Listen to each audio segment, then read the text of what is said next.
Hey guys, here I am. So as people join, and I'm happy to do this even if there's like one or two people here. But yeah, as people join, I'll just tell you a little bit about what's going on. Well, not too much about what's going on, but we are at a beach in southern Thailand. We came here for my mom's health because of the pollution in northern Thailand. And now we're all here in this 3-bedroom house. There's 9 of us. And so there's probably going to be interruptions during this video as I'm reading. And that's okay. I think it's fun to have interruptions, and let's see how it goes. So can you guys hear me? Thanks for coming. If you can hear me, let me know, so that I can start to read.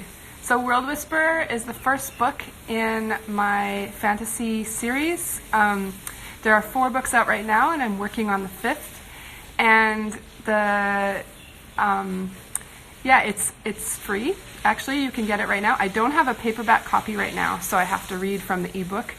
But it's free, and you can get it in my bio. There's a link to 3 free books if you sign up for my newsletter, so you can get it. And I just want to give a shout out to my biggest fan, who's 7, my biggest youngest fan.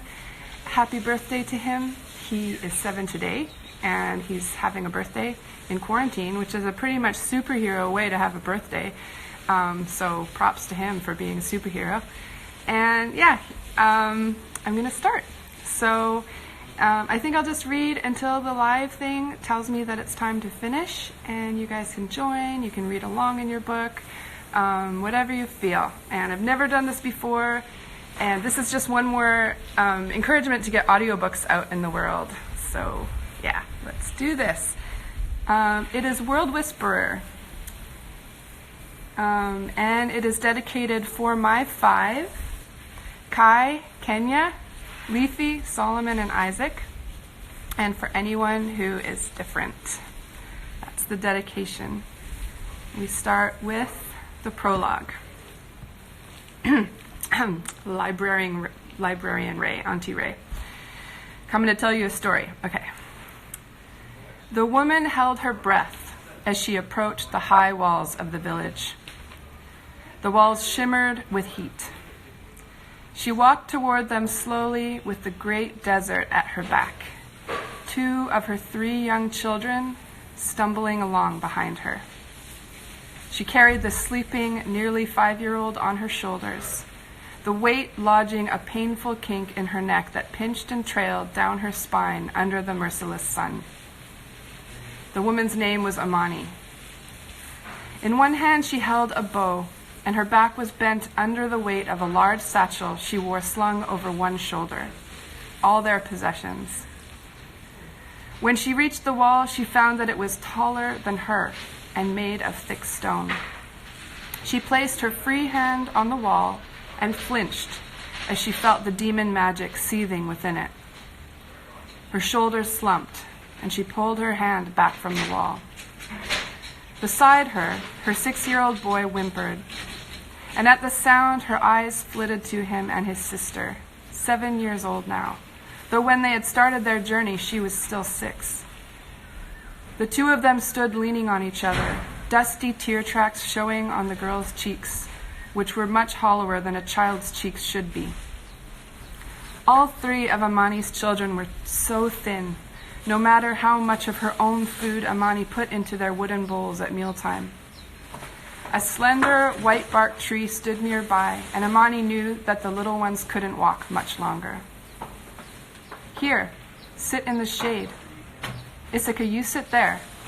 She pointed to a spot that seemed clean and soft. There's room for Ben, too. That's it. She carefully lifted the sleeping toddler from her shoulders, laying her in a hollow between 2 roots of the tree and unwrapping her long head covering to cover the tiny girl. Wait here a moment, she told the 2 older children. Mama is going to take a little look at this wall. Have some water. Drink carefully and share, she said, then smiled at them. Play the water game. In the water game, the sister and brother took turns having sips of water, the tiniest they could manage, passing the water skin back and forth between them. It used up time and kept them from gulping water, which could be dangerous in the scorching desert that had been their home for many months. Issach's eyes lit up at mention of a game. She was the older and braver of the two. The woman stroked her daughter's hair and touched her cheek gently, and tapped the boy on his chin with her knuckle before straightening and turning, her eyes on the wall. The walls that surrounded the village made her sick to her stomach. The city they had fled many months ago had also been surrounded by walls. Amani had hoped to find a new home, free of poisoned walls. She approached the high barrier again, one hand on her belly, which went before her like the prow of a ship. The baby moved heavily within her, and she flinched as an elbow or foot knocked her ribs. She knew it wouldn't be much longer until the baby demanded to come into the world, and she felt the familiar tendrils of panic reaching along her spine and flickering into her mind. She walked along the length of the wall, ignoring her fear and exhaustion, looking for any sign of a breach. She only wanted to see within. She didn't want to be seen before she was ready to show herself. She walked a long way, searching, and it was after her children were out of sight that she found it. A large crack in the wall that gave just enough of an opening to gaze through. She put her eye to the wall, registering a market square with stalls of food and goods. She gasped, drawing back, one hand on her heart and the other on her belly. After a moment, she laughed at herself. It was silly to be afraid of any person. She heard the words of her own deceased mother in her head, chiding her for being afraid. But these weren't the people she was looking for. For 7 months, Amani had been searching for her mother's people, and the place where Amani had been born. This wasn't the place. Even at first glance, she knew it, because the people she saw through the wall had pale white skin. The woman stared at her own hands on the wall, as dark against the sandstone as black tree branches against the dawn. She lifted a hand to her face and looked again through the crack in the wall. The people were the palest she had ever seen. Of course she had seen white people in the walled city, but 1 or 2 maybe, and at a distance. Never so many at one time. Her courage faltered. She wondered if the people of this village had ever seen a woman with black skin. There were about a dozen men, women, and children in the market square before her. The women wore heavy, long dresses that covered them from wrist to neck, neck to ankle, in dull, dark material. They had long, straight hair that didn't look real. Amani wondered whether they were wearing wigs to have hair in such strange colors, hanging like cloth on a clothesline. She reached a hand to her own head, where her short, tightly curled hair was slowly growing, after she had shaved her head to make it easier to care for on the journey. Amani stared at her hands again, seeing the way her wrists jutted from her thin arms and her hands looked impossibly large. They had been walking for so many months, with little more to eat than the occasional rabbits she could kill with her bow. The baby shifted in her belly. She sighed, and the sigh came from the deepest part of her. This was the end of wandering. She couldn't go farther. She had no more strength. She had run away from the walled city, desperate to protect her children. And here they were, at this village that reeked of demon magic. It was this or death. She only hoped that they were merciful here, merciful to those who looked different, merciful to strangers. It didn't appear that they were kind, she thought, craning her neck to look at the broken glass stuck along the top of the wall. But she would have to use everything she had left within her to gain their trust. "Help me, Mother," she whispered, feeling the familiar ache of loss. If only her mother was here, she would know what to do. The reaction of the villagers was even stronger than she had feared, though thankfully they did not become violent. As Amani and her children walked through the main gate of the village, the littlest girl on Amani's hip, the older 2 holding hands tightly beside her, the people stopped what they were doing and stared, terror plain as daylight on their pale faces. The village children wailed, and a few women picked up babies and ran headlong in a panic. Amani thought wryly that seeing their reactions, she had been right to wonder whether the people of this village had ever seen black people before. She was almost certain they hadn't. She stood as straight as she could, her head high. "Do you see how silly it is to be afraid, children?" she asked in a low voice. "You must never give in to fear." "They look so strange, Mother," her daughter replied in a whisper. "Don't fear what is different, love. This is another game, a chance to learn." She cast her eyes around for someone who might be brave enough to offer a cool drink and answers to Amani's questions. She spotted a tomato seller at a stall nearby who was standing straight, though her face was pale and still. She had hair of a color that Amani had never seen, bright orange, pulled behind her, curling in tendrils like the creepers of bean plants. Amani walked toward the stall, and though the woman took a step back, she didn't flee. "Greetings," Amani said. The woman nodded swiftly, tears standing in her blue eyes. "Don't worry," Amani said. She couldn't help herself. "I'm only a person as well, not a demon or a ghost." The woman lifted her head and dashed at her cheeks with the backs of her hands. She gave a short bark of laughter, not meeting Amani's eyes. "I should be ashamed of myself. Please, Mother, sit. You look as though you've traveled far." The woman fetched 4 cups of water from a bucket behind her while Amani sat. For once, Amani didn't make her children play the water game. She watched in silence as they gulped. Now that she was sitting, weariness crashed into her with such force that there was every chance she would not be able to find them the shelter they needed. Summoning her strength, Amani asked her question. "Who is in charge of this village?" "The priest," the woman said, her eyebrows shooting up. She glanced away and used her chin to point somewhere in the distance behind Amani. "But you won't have to search for him, because here he is, coming to us." Amani looked. In the distance, a building rose from the earth, a strange red cube, and from it strode an old man. He wore deep black robes that contrasted heavily with his pale white skin and even paler hair. She felt stirrings of understanding within her, and she bowed her head, taking a long, deep breath to ready herself for a last effort to save her children. I just want to say hello to everyone who's here. Hi, guys. Hi, Asha. Hi, all of you. Nice to see you. I'm glad that you're here. We're going to move on to part 1, chapter 1. So this is part 1, chapter 1. 7 years later, Issachar looked nothing like her father.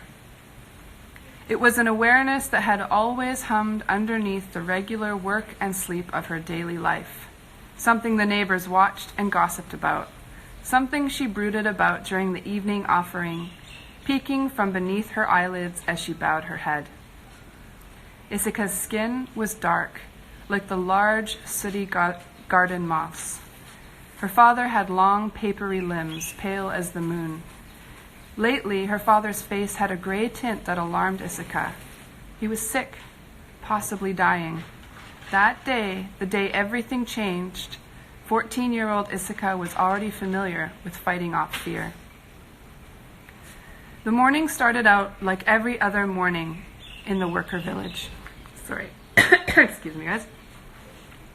When dawn came, she woke, put on her outer dress, and rolled her sleeping mat to store it in the corner of the room.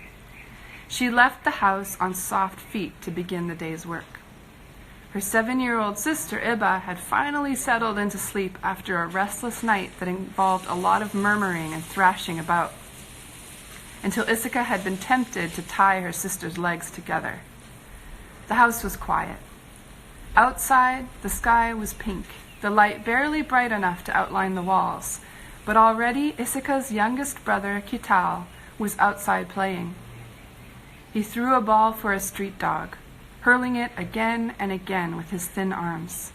He grinned every time the mangy dog brought it to him. "You know you're not supposed to play with them," Issachar told him. her voice, and he turned. For a moment, his eyes were wide with guilt. Then he grinned at her, his dimples appearing and disappearing in his small face. He knew Issachar wouldn't stop him or tell on him, so again he threw the ball as far as his small arms could manage and laughed as the dog ran for it. Street dogs were like rats to the worker people, but Kital had always loved them. If he could get away with it, he fed them tiny bits of fat from his meat when he thought no one was watching, and Issachar had no will to keep him from doing as he wished. Kital was only 4 years old, and he was the boy of her heart. Their mother had died soon after he was born, and Issachar had raised Kital from when he couldn't even pick up his head from her shoulder. She knew every part of his body, from his high, round forehead to his tiny, square brown toes. She touched him briefly on the head, something workers were only allowed to do to a younger person, and walked across the yard to reach the tall iron gate. Their family wall was broken, which was how the dogs got in, but keeping the gate closed was one of the strictest rules of the workers. It was how they kept the sacred boundaries, how peace remained in the village. Each family had its own island with honored borders that other workers did not violate. It was wrong to tread on another person's home ground.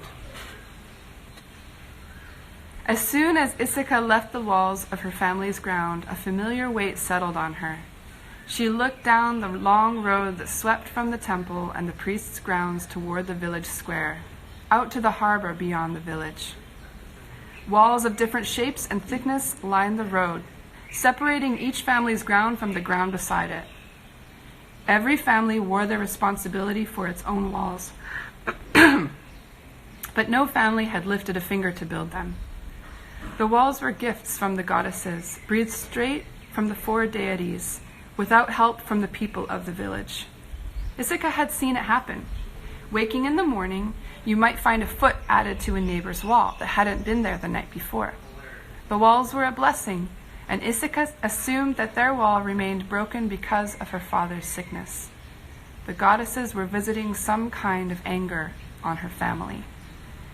Many eyes turned toward her as she walked, and even though she was as familiar as the sun to the people on her street, they always stared at her, one of the 4 black-skinned villagers, before giving the traditional nod and looking away politely, eyes on the dust at their feet. Issachar nodded back, looking down as well.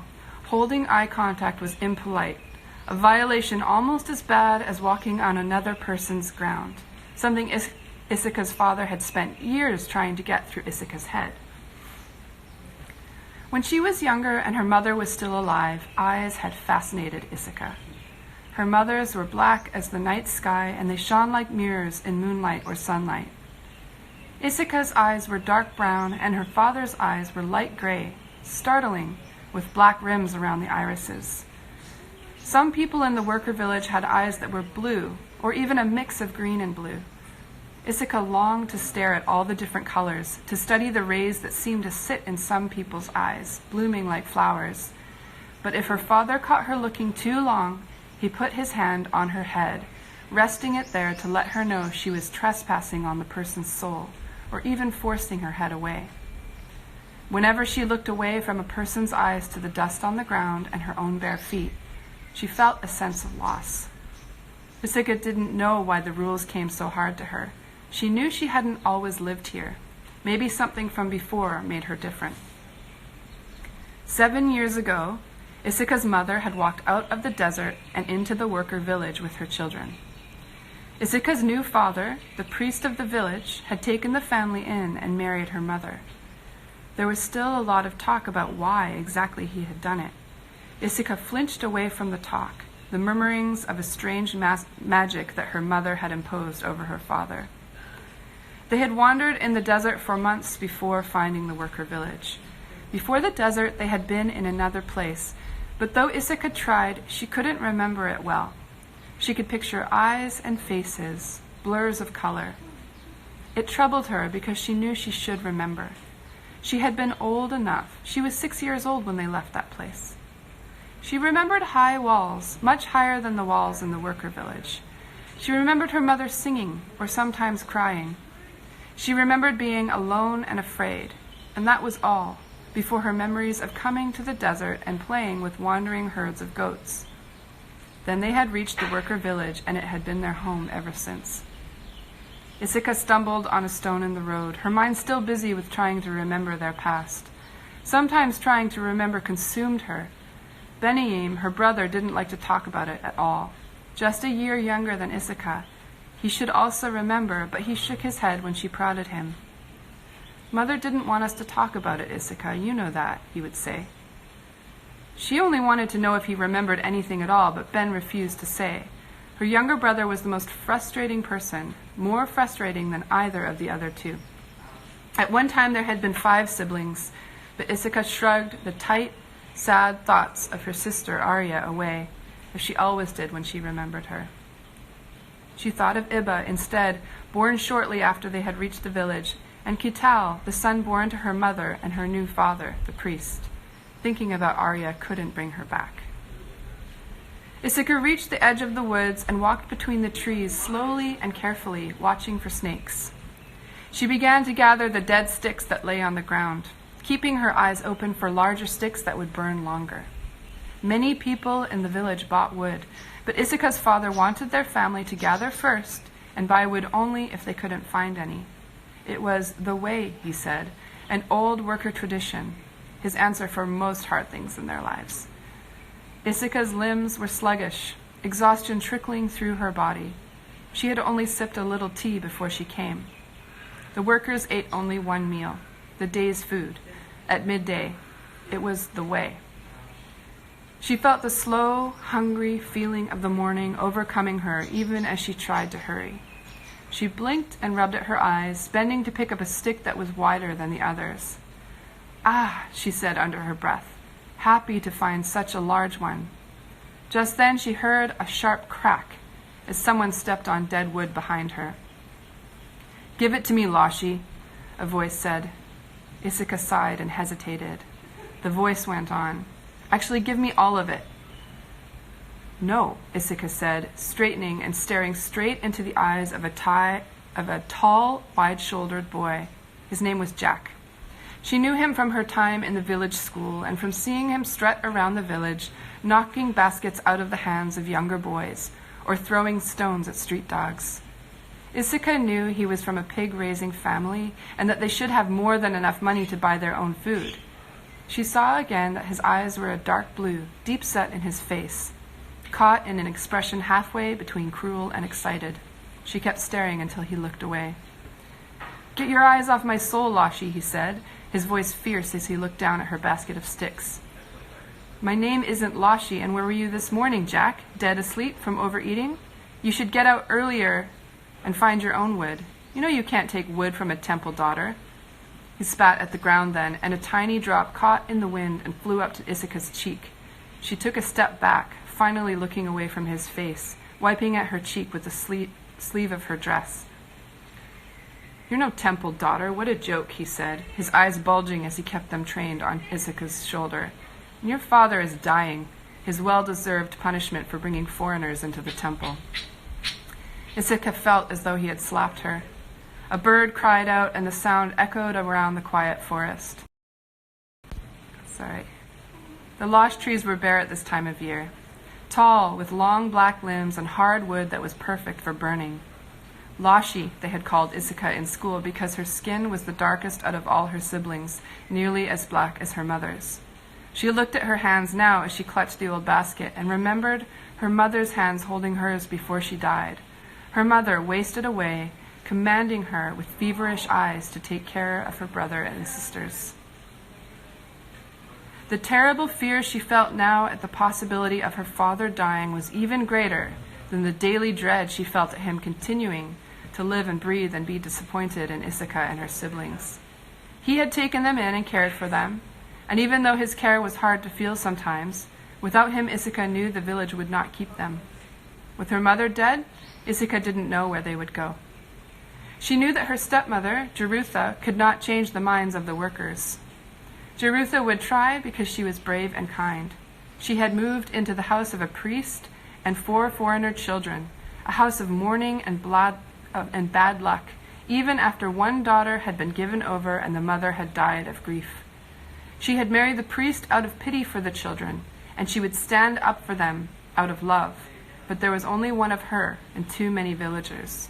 Many of them had no mercy in their hearts. Issachar's father couldn't die. You know nothing about it, she said, but she was shaking and she could hear fear in her own voice. Jack smiled, his eyes narrowing. Oh, really? He said. Is there another plan? One we haven't heard of yet? I haven't heard bells yet, but maybe they'll ring soon.